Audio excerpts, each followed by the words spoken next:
Verb agreement, subject verb agreement. আজকের পড়া এতটাই গুরুত্বপূর্ণ যে ছোটবেলা থেকে মৃত্যু পর্যন্ত একজন মানুষের জীবনে দরকার পড়বে, এবং 5 থেকে একদম মাস্টার্স পর্যন্ত এবং পৃথিবীর সকল প্রকার পরীক্ষাগুলোতে আমাদের বাংলাদেশের বিসিএস, ইন্ডিয়ার আইপিএস এবং আমেরিকার যে পরীক্ষাগুলো আছে, পৃথিবীর যতই কঠিন পরীক্ষা থাক না কেন এগুলো আসবে। আমাদের দাখিলে 8 নাম্বার কোশ্চেনে এগুলো আসে, subject plus verb plus agreement. আসলে অনেকগুলো নিয়ম আমরা দেখেছি, পড়েছি কম বেশি, কিন্তু আমি 3টা জিনিস আপনাদেরকে সহজে বলে দিতে চাচ্ছি, যাতে করে আপনারা সহজে এই 3টা সূত্র মনে রেখে সহজে বুঝতে পারেন। কি বললাম, নিয়মের শেষ নেই। আবার দেখেন অনেক শব্দ আছে, যেমন দেখেন এখানে the police have collected a lot of information. তাহলে দ্য পুলিশ হ্যাভ আসলো, কেন আসলো? দ্বারা যদি একটা জাতিকে বোঝায় তখন বহুবচন হবে, ভার্বটা কী বহুবচন হবে? ভার্বটা বহুবচন হবে। কেন হবে? কারণ তখন তো আর কম বোঝালো না, তাই না? একটা জিনিস এখন, তাহলে সাবজেক্টের মাঝে আর ভার্বের মাঝে কি সম্পর্ক, এটা আরবিতেও গুরুত্বপূর্ণ, ইংলিশেও গুরুত্বপূর্ণ। তো মোটামুটি 3টা জিনিস যদি আমরা দেখি তাহলে আমরা ইনশাআল্লাহ সঠিক ভার্বটা ব্যবহার করতে পারবো। যেমন তাহলে সাবজেক্ট আর ভার্বের মধ্যে যে চুক্তি, যে এগ্রিমেন্ট, যে মিল, তারই নাম হচ্ছে সাবজেক্ট ভার্ব এগ্রিমেন্ট। এটার নাম আমরা এভাবেও বলতে পারি, নাউন ভার্ব এগ্রিমেন্ট। আমরা আবার বলতে পারবো প্রোনাউন ভার্ব এগ্রিমেন্ট। কারণ কি জানেন? কারণ হচ্ছে সাবজেক্টটা এই যে দেখেন উপরে লিখে দিয়েছে, যেটা সাবজেক্ট হবে সেটা হয় নাউন হবে, না হয় সেটা প্রোনাউন হবে। যেটা সাবজেক্ট হবে এই যে আরিফুর রহমান তাকান দিকে, যেটাই সাবজেক্ট হবে সেটা হয় নাউন হবে, না হয় সেটা প্রোনাউন হবে। তার মানে ভার্বের সাথে নাউন আর প্রোনাউনের যে ব্যবহার বিধি, তারই নাম হচ্ছে সাবজেক্ট ভার্ব এগ্রিমেন্ট। কারণ ভার্বের কারণে অনেক কিছু উল্টাপাল্টা হয়ে যাবে, আরবিতেও যেমন হয়। ঠিক এখন নাউনে আসেন বাবারা। এই যে নাউন, আমরা জানি পৃথিবীর সকল নাউন একবচন আর বহুবচনের দিক থেকে 2 প্রকার, হয় সেটা গণনা করা যায় আর না হয় সেটা গণনা করা যায় না।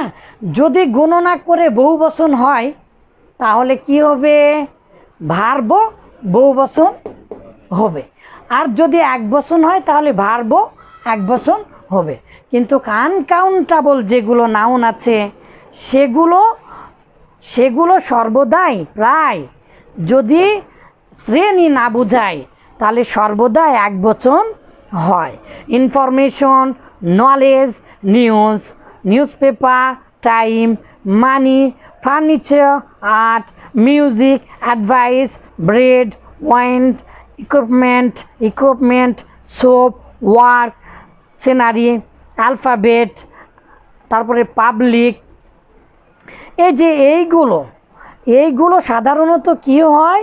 এইগুলো সাধারণত ট্রাফিক, হুফ, ডিসিশন, এগুলো সাধারণত একবচন ভার্ব ব্যবহার হয়। এগুলো most important uncountable noun, most important uncountable noun.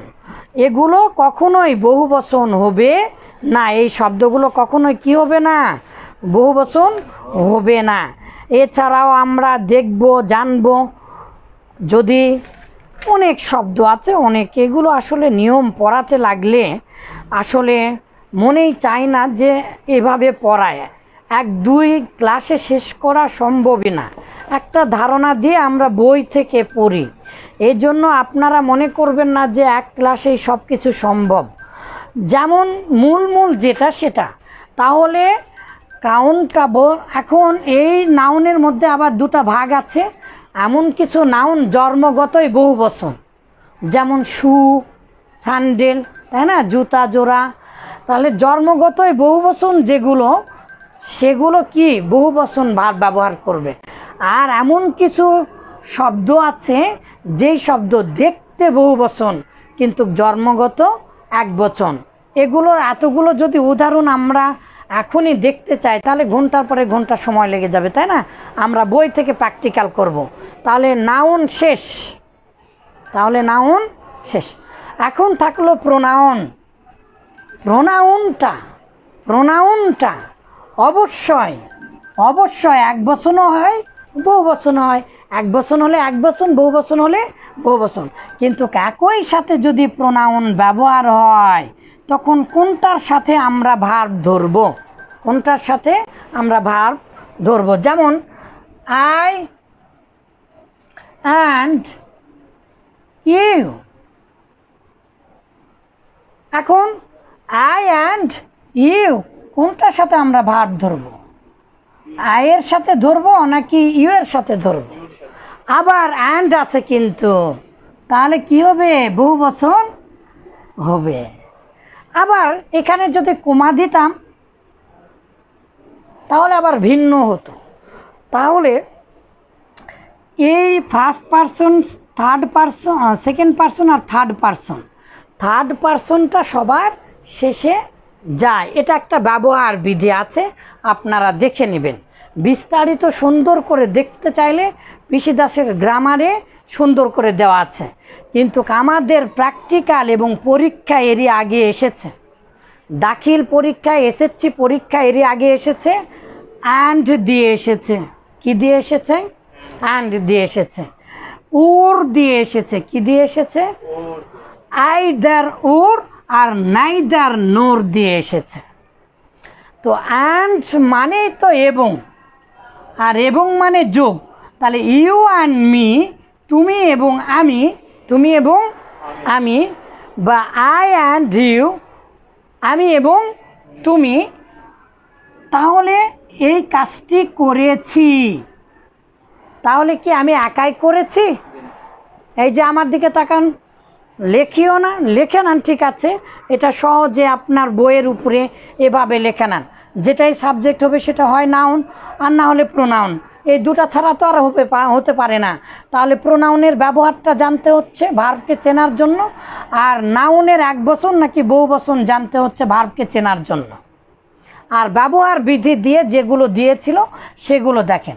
তাহলে অ্যান্ড দিয়ে যদি যুক্ত হয়, ডবল জিনিস বা অনেকগুলো বোঝায়, তখন ভার্বটা সবসময় কী হবে? বহু বচনের ব্যবহার হবে। তাহলে সাবজেক্ট আর ভার্বের মিল হয়ে গেল, অ্যাগ্রিমেন্ট, চুক্তি হয়ে গেল। এখন অ্যান্ড দা দিয়েও অনেক উদাহরণ আছে যে একজনকে বোঝাচ্ছে। পরে যে আই অ্যান্ড দ্য হেডমাস্টার, তাহলে আমি নিজেই, আই অ্যান্ড দ্য প্রিন্সিপাল। তাহলে কাম হবে না কামস হেয়ার হবে? দুটা দিয়ে কিন্তু আমি বুঝিয়েছি আই, তাই না। তাহলে কাম হবে, কারণ আয়ের সাথে এস তো যোগ হয় না। আচ্ছা, যদি আমরা এরকমভাবে বলি he and the principal come here, এখন এখানে কামস হবে না কাম হবে? কামস হবে। কারণ কি? যদিও বা অ্যান্ড ব্যবহার হয়েছে কিন্তু দুটা দিয়েই একজনকেই বুঝিয়েছে। যদি একজনকে বোঝায় তাহলে এক বচন, কিন্তু সাধারণত অ্যান্ড ব্যবহার হলেই বুঝতে পারবেন যে ডবল বোঝাচ্ছে, বহু বচন। আর ওর, অ্যানের ঠিক বিপরীত, ওর যখনই ব্যবহার করবেন, ওর মানে তো অথবা, হয় এটা অথবা সেটা, এরকম ব্যবহার করেন না বাংলাতে। যেমন হি ও হিজ ব্রাদার, সে অথবা তার ভাই।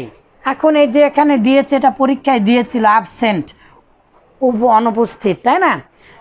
সে অথবা তার ভাই অনুপস্থিত। তাহলে এখানে এখন কি দিবেন? ইজ দিবেন নাকি আর দিবেন বলেন? মাশাআল্লাহ মাশাআল্লাহ। হয় সে না হয় তার ভাই, এরা দুইজনে কি করেছে?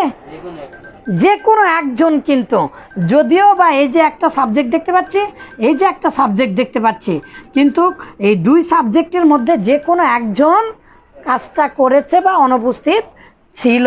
তাহলে ওর দিয়ে যদি হয় তাহলে সর্বদাই সর্বদাই সর্বদাই এক বচন হবে। এখন এক বচন তো হবে, কোনটার সাথে ভার্বের মিল থাকবে?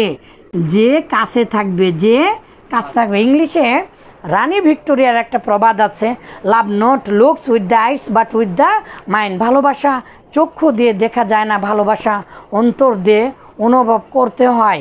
যে কাছে থাকবে, দূরে গেলে পর হয়, কাছে গেলে আপন হয়, এরকম কথা আছে বাংলা ভাষায়। যে কাছে থাকবে। আর আরবিতে যে জুমাজুমি ভাগ করার সময় যেটা আল্লাহ তাআলা নিয়ম ফলো করেছেন সেটা হচ্ছে আকরাব ফাল আকরাব, মানে নিকটবর্তী বেশি প্রাধান্য, নিকটবর্তী বেশি প্রাধান্য। আবার মালেকা হামিরা, খারাপাত্তা ডাইনি মালেকা হামিরা, ও যে আলিফ লাইলা ছোটোবেলাতে সিন্দাবাদ দেখতাম না, এরকম বলতো আকরাব আকরাব। আকরাব মানে কি? বিচ্ছু। ও যে বিচ্ছু দিয়ে আটকিয়ে রাখতো, ওভাবে বুঝবেন না। তাহলে যে কোনো একজন করলে তো অবশ্যই সিঙ্গুলার হবে, কিন্তু কারটার সাথে ভার্বের সম্পর্ক হবে যেটা ভার্বের আগে থাকবে। তাহলে ঠিক এটা এখানে ওর আছে, এখানে নোর আছে, আইদার ওর আর নাইদার নর। এটা 5 বা দিয়েছে পরীক্ষাতে, এটা 5 বা দিয়েছে। তাহলে আইদার এই যে দেখেন অনেকগুলো উদাহরণ দিয়েছে, এদিকে একবার তাকান। বলেছে নট অনলি বাট অলসো, এত উদাহরণ, সুবহানাল্লাহ। এই যে একবার তাকান এদিকে, যাতে সহজে বোঝেন, দ্রুত করেন। এই যে either he or either the pen or the paper on the table, হয় কলম অথবা কাগজ অন দ্য টেবিল, এই যে টেবিলের উপরে আছে। তাহলে কি দুটাই আছে নাকি একটা আছে? মাশাআল্লাহ মাশাআল্লাহ। এখন আইদারের পরের যে শব্দটা থাকবে সেটার ভার্ব নিব আমরা, আইদার ড্যাশ ড্যাশ ওর, নাইদার ড্যাশ ড্যাশ নোর। ঠিক আছে? এখন আইদারের পরে যেই শব্দটা থাকবে নাউন, সেটার অনুপাতে আমরা ভার্ব ব্যবহার করব, নাকি ওরের পরে যেই শব্দটা থাকবে তারপরে আমরা ব্যবহার করব? কারণ কি? কারণ হচ্ছে এই যে এখানে থাকবে ভার্ব, আর ভার্বের আগে যেটা থাকবে তার অনুপাতে ভার্ব হবে সর্বদাই। এই আনে এই ওরের মতো একই জিনিস, কিন্তু কেটা 5 বা দিয়েছিল, সবাই ভুল করে। যেমন তাহলে দেখেন তো, এখানে আমরা নাইদার দিয়ে দেখি, একই বাক্যের উদাহরণ এটাই। নাইদারে নিয়ে আসি আমরা, neither he nor his brother, neither he না হয় সে না হয় নোর হিজ ব্রাদার না হয় তার ভাই, ইজ প্রেজেন্ট উপস্থিত আছে, হয় সে না হয় তার ভাই উপস্থিত আছে। তাহলে আমরা হির অনুপাতে নিব নাকি হিজ ব্রাদার অনুপাতে নিব? হিজ ব্রাদার অনুপাতে নিব, কারণ অনেক সময় কিন্তু বহু বচন আসবে, এগুলো আমরা দেখতে পারবো। মোটামুটি কথা হচ্ছে 3টা জিনিস লক্ষ্য রাখতে হয়। এটা এতটাই গুরুত্বপূর্ণ, বারবার বলছি, এটার শেষ নেই, মৃত্যু পর্যন্ত এটা দরকার আছে। কারণ আপনি কি ভাব প্রকাশ করবেন সাবজেক্টে, এক বচন ব্যবহার করবেন না বহু বচন, সেটা আপনার উপরে নির্ভর করবে, আর তার উপরেই ভার্ব ব্যবহার হবে মূলত। এটার নামই সাবজেক্ট ভার্ব এগ্রিমেন্ট। কিন্তু যেই কয়েকটা পরীক্ষায় দেয় সর্বদাই এবং যেটা লক্ষ্য করতে হয় সেটা হচ্ছে সাবজেক্ট হয় নাউন হয়, না হয় প্রোনাউন হয়। যদি নাউন হয় তাহলে সেটা একবচন নাকি বহুবচন এটা লক্ষ্য করতে হয়, এটা লক্ষ্য করতে হয়। আর যদি আনকাউন্টেবল হয়, গণনার অযোগ্য হয়, তাহলেও লক্ষ্য করতে হয়। আর প্রোনাউনের ব্যবহার বিধি তিনভাবে ব্যবহার হয় এবং আইদার ওর নাইদার এগুলোকে বলা হয় কনজাংশনাল, যে যেমন and or, either or, neither, not only but also, অনেকগুলো। এগুলো দিয়ে দেখতে হয় ভার্বের আগে কোন শব্দটা আছে। আর অন্য আমরা কোনো কিছু দেখব না। যেমন এখানে বহুবচন হয়েছে, এখানে কি হয়েছে বহুবচন হয়েছে, কিন্তু এই জায়গাতে একই বাক্য যদি আমি করি, আচ্ছা ইউ ওর আই, সম্ভবত আইটা আগে হবে।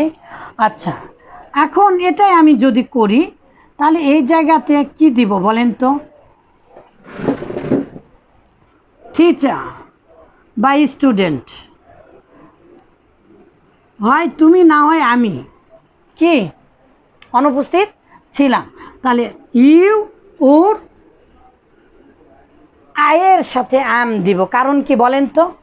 কারণ হচ্ছে এই যে ভার্বের আগে কে আছে তার সাথে বেশি সম্পর্ক। যেহেতু ভার্বের আগে আয় আছে তাই আমরা আম দিলাম। এখন শেষে যদি ইউ থাকতো বাবা, একই বাক্য, এই যে দেখেন you or I or you, তাহলে কি দিতাম? তাহলে এই যে আর দিতাম, কারণ হচ্ছে ভার্বের আগে যে থাকবে তার সাথে সম্পর্ক ভার্বটা রাখবে সবসময়। তাহলে ভার্বের সাথে এই যে সাবজেক্টের যে একটা সম্পর্ক, এটাই মূলত subject verb plus agreement, subject verb plus agreement.